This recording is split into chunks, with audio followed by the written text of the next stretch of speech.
এইবার দিয়েই দিলাম সাইবার ক্রাইমের রিপোর্ট। আর একটুও মানতে পারছিলাম না, যার কারণে আমি সাইবার ক্রাইমের রিপোর্টটা দিয়েই দিলাম।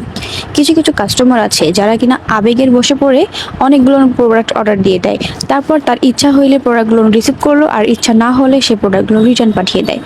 এরকম যে ফেক কাস্টমার আছে, এরকম অনেক ফেক কাস্টমারকে নিয়ে আমি এর আগেও অনেক ভিডিও করেছিলাম, তাদেরকে আমি ছেড়ে দিয়েছিলাম। কিন্তু না, এবার আর আমি মানতে পারছিলাম না যে প্রতিনিয়ত এরকম কাস্টমার পড়ে যাচ্ছে, এরকম কাস্টমার এসেই যাচ্ছে যে যারা কিনা আবেগের বসে পড়ে অনেকগুলো প্রোডাক্ট অর্ডার করছে, তারপর ইচ্ছা হলে প্রোডাক্ট নিবে, ইচ্ছা না হলে প্রোডাক্ট নিবে না।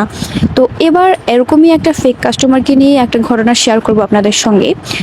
কিছুদিন আগে একটা আপু, ওনার অ্যাড্রেস ছিল তেজগাঁও, তেজগাঁও ওনার জেলা আর কি, ফুল অ্যাড্রেস দিয়েছিল আর ওনার অ্যাড্রেস ছিল আর কি তেজগাঁও জেলা। আপু আমার কাছ থেকে প্রায় 12,000 টাকার মতন প্রোডাক্ট সে পারচেস করে।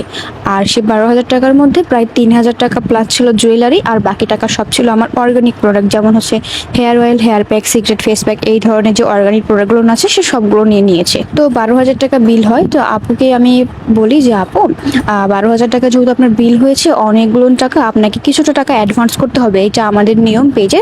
তো বলতেছে আমি তো সবসময় ঢাকা থেকে পার্সেল নিচ্ছি, ফুল ক্যাশ অন ডেলিভারি নিচ্ছি, ডেলিভারি চার্জটা আমাকে অ্যাডভান্স দিতে হচ্ছে না।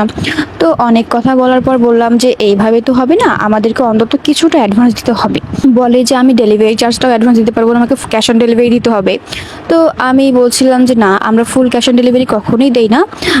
আপনার যেহেতু অনেকগুলো টাকার প্রোডাক্ট, আপনাকে মিনিমাম 500 টাকা অ্যাডভান্স করতে হবে ডেলিভারি চার্জ সহ। ডেলিভারি চার্জ 150 টাকা, আর বাকি 350 টাকাটা আপনার প্রোডাক্টের থেকে কেটে নেব। তো বলছিল যে না, আমি এত টাকা অ্যাডভান্স করতে পারবো না, পরে যদি আপনি প্রোডাক্টগুলো না দেন। তো আমি বলছিলাম যে আপু, এক পেজটা আপনি ভিজিট করে দেখেন যে আমাদের পেজে কোনো নেগেটিভ বা কোনো ফেক রিভিউ আছে কিনা। আমাদের পেজে যা রিভিউ আছে সব পজিটিভ। তো আপুর সঙ্গে আমার অনেক কথা হয় এই নিয়ে। তারপর আপু অবশেষে রাজি হয় আর বলে আমার বিকাশে 250 টাকা আছে, আমি 250 টাকা বিকাশ করে দেবো, আপনি বাকিটা অ্যাড করে দিন। ভাবলাম হয়তো যেহেতু 250 টাকা দিবে, অবশ্যই পার্সেলটা হলে রিসিভ করবে। তো আপু আমাকে 250 টাকা বিকাশ করে দেয়। তারপর আপুর অর্ডারটা কনফার্ম করি। তারপর আপুর কাছ থেকে আমি সময় নিয়ে নিই, কারণ অনেকগুলো প্রোডাক্ট ছিল, প্রায় 12,000 টাকার অর্ডার ছিল। তো জুয়েলারিগুলো রেডি করি 3 দিনের মধ্যে, প্রোডাক্টগুলো সব কিছু রেডি করে 3 দিনের মধ্যে পাঠিয়ে দিই। পাঠিয়ে দেওয়ার সময় আমরা সবাইকেই নক দিই, সব কাস্টমারকে যখন আমরা প্রোডাক্ট পাঠাবো, পাঠানোর সময় আমরা নক দিয়ে তাদের অ্যাড্রেসটা ঠিকঠাক আছে কি না, আমরা যে এন্ট্রিটা দিই সেই এন্ট্রিটার একটা স্ক্রিনশট তাদেরকে পাঠিয়ে দিয়ে বলি যে আপনার নাম, নাম্বার, অ্যাড্রেস সব ঠিকঠাক আছে কিনা। তো পাঠিয়ে দেওয়ার সময় আপুকে ইনবক্স করি, আপু বলে যে ঠিক আছে, তার সব কিছুই ঠিক আছে। এরপরে আমাকে আরও 2টা নাম্বার দেয়, দিয়ে বলে আপু আপনি যদি ওই নাম্বারে না পান তাহলে এই 2টা নাম্বারের একটাতে ফোন দিন। তো আপুকে বললাম যে আপু, একটা নাম্বারে তো ডেলিভারি ম্যান ফোন দেবে, আচ্ছা ঠিক আছে, তারপরে যদি আপনার ওই নাম্বারে ফোন না যায় তো আমরা এই নাম্বারে কন্ট্যাক্ট করবো, সমস্যা নেই। তো এভাবে পার্সেলটা পাঠিয়ে দিই। পাঠিয়ে দেওয়ার পর আমাদের যেহেতু অ্যাড্রেসের রংপুর, রংপুর থেকে তেজগাঁও, যেটাই একটু সময় লাগে হোম ডেলিভারিতে। যখন পার্সেলটা আমি পাঠিয়ে দেওয়ার পরের দিন থেকেই আপু নক দিচ্ছিল যে আপু পার্সেলটা কখন আসবে, পার্সেলটা কোন দিন আসবে, আমি তো আর ওয়েট করতে পারছি না, আমি আর ধৈর্য ধরতে পারছি না, আই এম সো এক্সাইটেড, বা এরকম অনেক মেসেজ দিচ্ছে। তো আপুকে বললাম আপু, হোম ডেলিভারি যেহেতু দিয়েছি একটু সময় লাগবে, 2 থেকে 4 দিন আমরা সময় নিয়ে থাকি রংপুরের বাইরে। তারপর 3 দিন পর যখন আপুর পার্সেলটা পৌঁছায় আপুর অ্যাড্রেসে, ডেলিভারি ম্যান পার্সেলটা নিয়ে আপুকে যখন দিতে যাবে, আপুকে কল দেয়, তখন আপু ফোন রিসিভ করে আর বলে যে আমি পার্সেলটা নিতে পারবো না।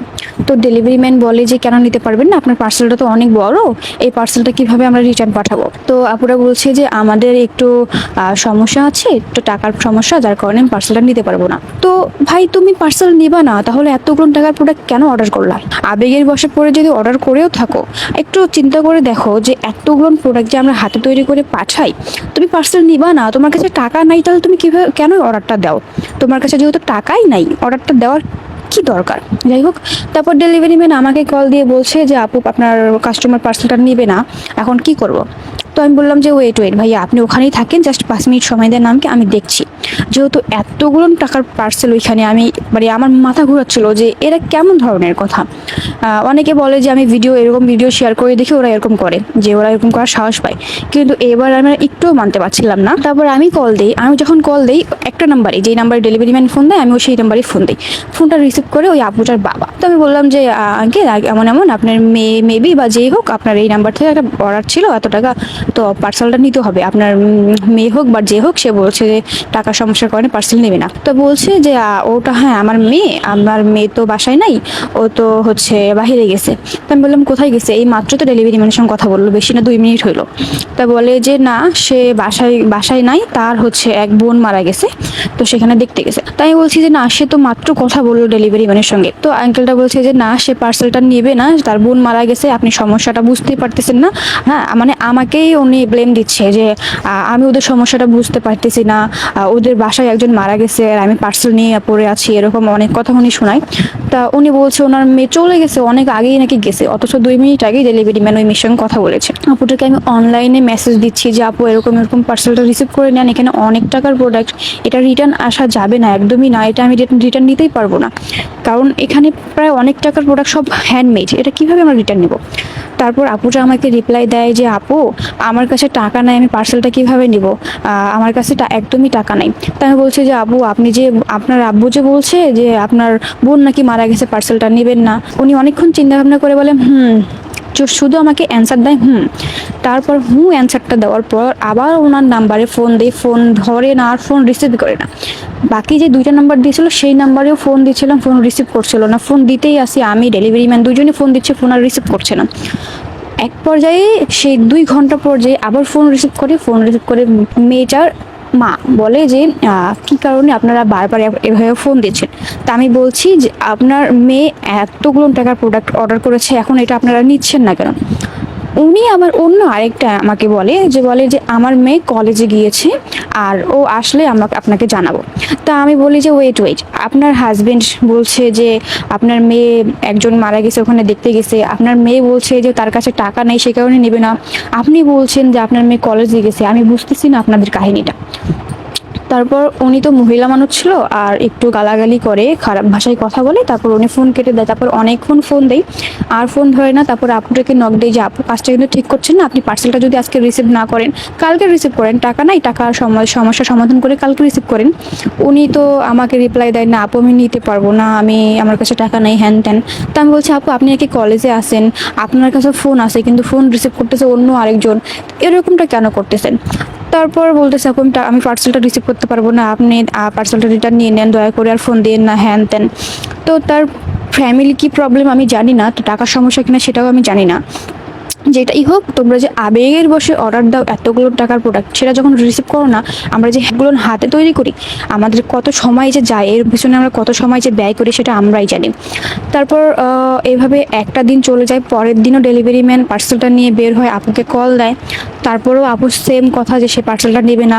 তারপর আপুর বাবাটাও ফোন দিয়ে ডেলিভারি ম্যানকে অনেক রাগারাগি করে, বলতেছে যে আমার মেয়ে পার্সেল নেবে না, আপনি ছেলে মানুষ হয়ে কেন আমার মেয়েকে বারবার ফোন দিচ্ছেন, হ্যান ত্যান অনেক কথা।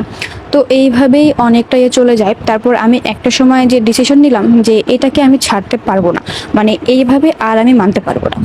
তারপর আমি ওখানেই হচ্ছে সাইবার ক্রাইমে, অনলাইনের মাধ্যমে সাইবার ক্রাইমে একটা রিপোর্ট দিই।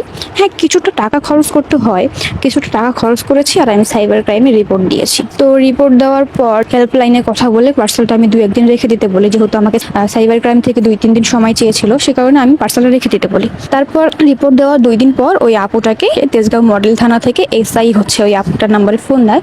আপুটা ফোন রিসিভ করে আর ওই এসআই যখন ওনাকে বলে এই সম্পর্কে যে ওনার নামে রিপোর্ট হয়েছে বা এরকম সব, তো আপুটা অনেক ভয় পেয়ে যায়। তারপর আপুটার বাবাকে দেয়। তারপর আপুটার বাবা একটু মিথ্যা কথা বলে যে না, ওরা এরকম কিছু বলে নাই, ওরা পার্সেলটা নিতে চেয়েছে, আমরা নাকি পার্সেলটা দেই নাই, অনেক কথা বলে, মিথ্যা কথা বলে।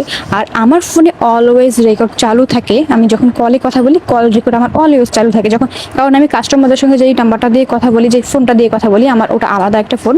কাস্টমারদের সঙ্গে কথা বলার প্রতিটা কথাই আমার রেকর্ড হয়, কারণ অনেক কাস্টমার আসে অনেক মিথ্যা কথা বলে, যার কারণে আমার ওটা রেকর্ড চালু করে রাখতেই হয়। তো ওই রেকর্ডগুলো যখন আমি সাইবার ক্রাইমে দিয়েছিলাম, তো ওটা তো এসআইয়ের কাছে আছে, ওরা তো ওটা শুনেছে। তো উনি বলছে যে হ্যাঁ, আপনাদের প্রতিটা রেকর্ড আমরা শুনেছি, পার্সেল আপনাকে দিতে চেয়েছিল কিনা, আপনি নিচ্ছিলেন না, আপনারা যে মিথ্যা কথা বলছিলেন, সব কিছুই আমাদের জানা আছে।